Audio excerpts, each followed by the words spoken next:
Tout de suite, c'est l'invité de Paris Direct.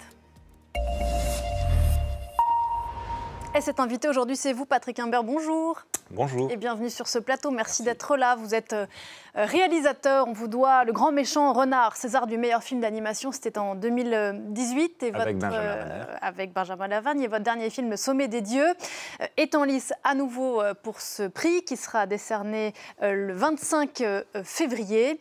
Le Sommet des Dieux, c'est l'Everest, Patrick Imbert, 8848 mètres, le toit du monde. C'est là que vous nous emmenez avec ce film qui vient de sortir en DVD.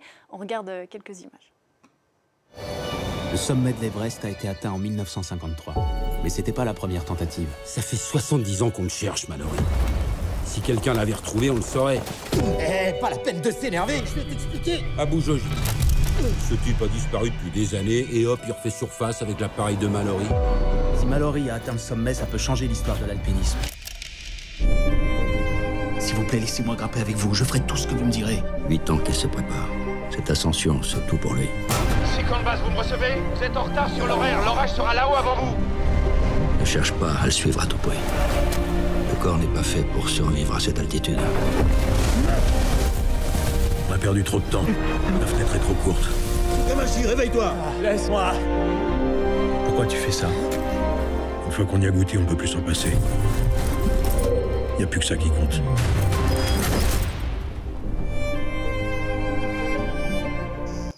Voilà, ce Sommet des Dieux est une adaptation d'un manga du même nom, signé du japonais Jiro Taniguchi. C'est 5 tomes, 1500 pages qu'il a fallu condenser en 90 minutes. Vous dites que c'est votre Everest personnel. Bon, oui, enfin déjà un film c'est un Everest, parce que c'est compliqué à faire, un film d'animation encore plus. Et là oui, parce qu'il y a un matériau assez riche, mais déjà il y a un matériau, donc on ne va pas se plaindre. Et c'est que évidemment on ne peut pas mettre les 1500 pages, donc il y a des choix qui se font. Il y en a certains qui se font un peu tout seuls, et puis d'autres, il faut chercher. Vous avez mis combien de temps ? Alors en fabrication pure, c'est 2 ans et demi, mais après, ça ne tient pas compte de toute la période d'écriture du scénario, de maturation, on va dire, du projet. Ça prend des années, quoi. Ce qui est assez dingue dans votre histoire personnelle avec ce film, c'est que la montagne, ce n'est absolument pas votre Pas du tout, non. Et non, mais c'est ça qui est marrant déjà, parce que moi, en fait, je n'y connais rien. Et j'ai lu la BD, j'ai adoré, donc pas pour des raisons de montagne, mais pour des raisons narratives, en fait, parce que je trouvais que c'était une bonne histoire. Et c'est un peu ce que j'ai essayé de faire avec le film. J'ai voulu un peu redonner aux spectateurs ce que moi j'ai ressenti en lisant la BD. Et heureusement qu'on ne fait pas que des choses sur des sujets qu'on connaît, sinon on ne ferait pas grand-chose, en fait. Alors, à propos de l'histoire précisément, on suit Abou, qui est un grimpeur taciturne, un taiseux, habité par l'envie d'aller toujours plus haut, et un journaliste japonais qui veut, entre autres choses, raconter l'histoire de cet alpiniste, sur fond d'un mystère, à ce jour jamais vraiment résolu. Qui est arrivé en premier en haut de l'Everest? Ouais, alors ça, c'est la partie vraie, en fait, c'est la partie historique. C'est Mallory et Irvine qui, en 1924, font la dernière partie de l'ascension pour tenter d'atteindre le sommet. Et puis ils ne sont jamais redescendus. On ne sait pas s'ils ont atteint le sommet ou pas, mais on sait qu'ils avaient un petit appareil photo dans leur poche. Donc évidemment, s'ils arrivent au sommet, normalement, ils prennent une photo pour avoir la preuve de leur réussite. Et on se dit toujours que si on retrouvait les corps et qu'on avait l'appareil photo, on saurait. Mais sauf que depuis, enfin le livre Le Sommet des Dieux a été écrit avant qu'on retrouve le corps de Mallory. Depuis, il a été retrouvé.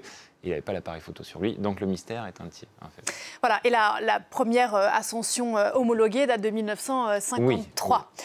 La quête centrale du film, en réalité, au-delà de l'histoire de Mallory, c'est celle de l'absolu, celle qui permet de répondre à la question « Qu'est-ce qui pousse ces hommes et ces femmes à se lancer dans de telles aventures ?» Ouais, mais même plus généralement, c'est pourquoi on fait les choses, en fait. Et je pense que c'est pour ça que moi, j'ai pu faire ce film, moi qui ne suis pas du tout alpinisme. C'est que, par exemple, moi, j'y voyais un parallèle avec la création artistique. C'est dire, pourquoi on fait ça? Pourquoi moi, je dessine, en fait, et là, je n'ai pas de réponse précise. On le fait parce qu'en fait, on a envie de faire ça. Et toute proportion gardée, en fait, ces gens-là font à peu près ça, sauf que pour eux, c'est beaucoup plus dangereux. En fait, nous, on risque rien en dessinant. Mais oui, en fait, on ne peut pas s'en empêcher. Donc, l'histoire de l'appareil, c'est un prétexte à raconter l'histoire de gens comme ça. Voilà, sauf qu'effectivement, l'Everest, en 70 ans, pour ne parler que de l'Everest, ce sont bien sûr plusieurs milliers d'ascensions, c'est aussi 300 morts. Qu'est-ce que vous avez compris de ce rapport à la mort précisément? Ce que j'ai compris, en fait, j'ai cru comprendre que la mort, elle était toujours là. Et c'est ce qui m'a été confirmé après. Et il y a quelque chose qui m'a frappé quand je me suis documenté sur cet univers, c'est qu'on met souvent en lumière ceux qui réussissent, mais l'histoire de la montagne, de l'alpinisme, est jalonnée de morts. Et il y a toujours, je veux dire, dès qu'il y a des gens un peu fous pour faire des choses folles, bah, bien souvent ils finissent par mourir. C'est dramatique, mais c'est comme ça. Et j'ai aussi voulu traiter cet aspect-là en parlant de ceux qui restent avec le deuil des aventuriers. Le personnage d'Abou, qui est donc...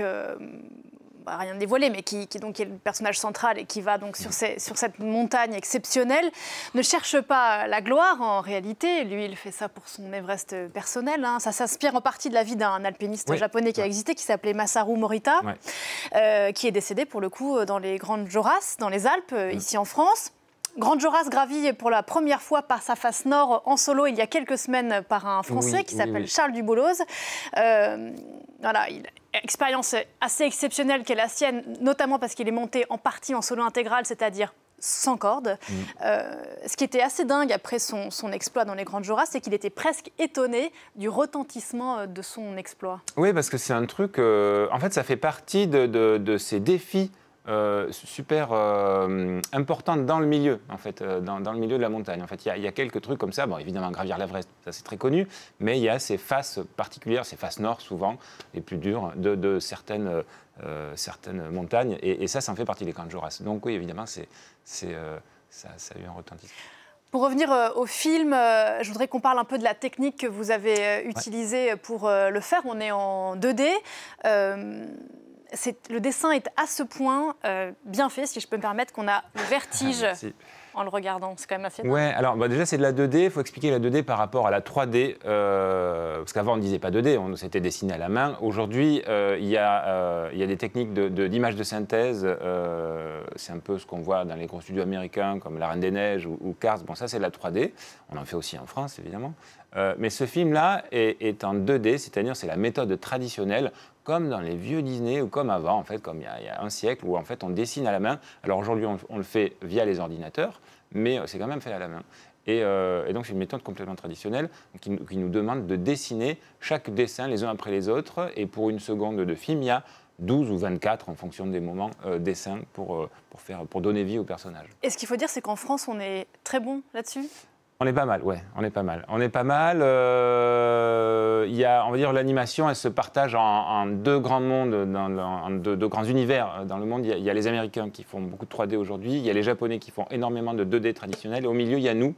On n'est pas très grand, mais on est assez débrouillard et on tire assez bien notre épingle du jeu. Mais on est débrouillard aussi bien en 3D qu'en 2D.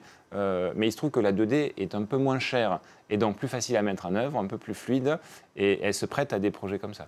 Et puis je crois que vous avez aussi beaucoup travaillé sur le son, parce que c'est bien sûr un film qui se passe pour la plupart du temps en extérieur, et quel extérieur? Comment on fait en studio pour reproduire une avalanche, une ascension, un crampon qui se met dans de la glace? Eh ben, ouais, vous parliez d'immersion tout à l'heure. L'immersion, évidemment, elle tient aux images, puisque c'est ce qu'on voit sur un grand écran, mais il y a aussi le son. C'est la combinaison des deux qui joue, et le son, c'était un gros travail. Alors, c'est pas moi qui l'ai fait, puisque moi, je m'occupe de la partie image, donc c'est une équipe de designers sonores, si on peut dire, qui a travaillé pendant longtemps là-dessus. Ils travaillent sur la base d'images qui ne sont pas définitives, mais où ils voient le mouvement, où ils voient un petit peu les couleurs quand elles sont prêtes.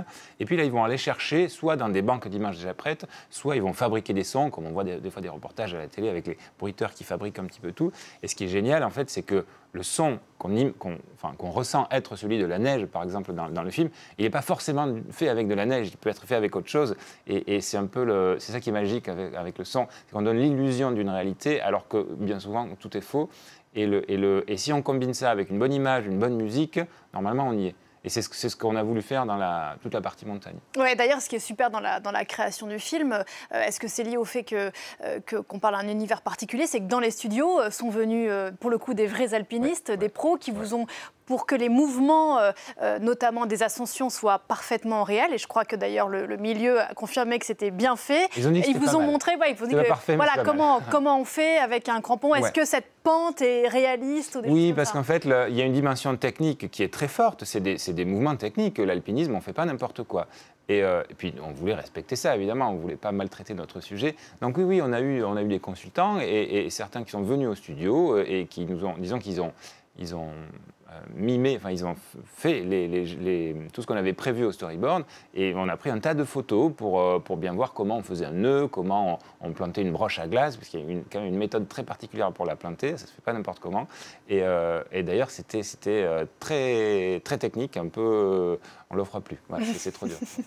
Avec un regret peut-être, celui que Taniguchi, donc l'auteur du manga, qui lui-même d'ailleurs s'inspirait d'un premier récit fait aussi par un romancier japonais, n'a pas vu le film. Il est décédé en 2017. Oui, il est décédé pendant on va dire la pré-production du film. Et évidemment, j'aurais bien aimé qu'il le voie. J'aurais bien aimé qu'il le voie, qu'il l'aime, surtout. Et il en avait compris les prémices, quoi, à l'esprit. Oui, en fait, il avait vu du matériel de pré-production, et puis il n'avait pas dit grand-chose dans la mesure où, comme il savait que quand on fait une adaptation, puisqu'il était adaptateur lui-même, il faut être libre, donc il nous laissait libre. Mais moi, j'ai toujours eu à cœur de faire quelque chose qui ressemble un peu à ce qu'il fait, puisque je me suis nourri du Sommet des Dieux, enfin de cette BD bien sûr, mais aussi d'autres BD qu'il a faites et dont je suis lecteur. Et j'ai essayé de chercher ce qui était un peu sa patte, son point de vue, son univers. Et donc je me dis, alors peut-être pour me rassurer, mais qu'il aurait bien aimé, quoi.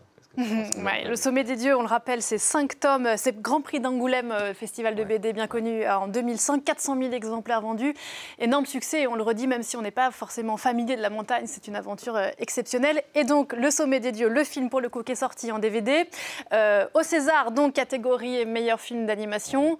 Bonne chance à vous, on vous le souhaite. Merci encore d'être venu ce matin sur le plateau de Paris Direct. On se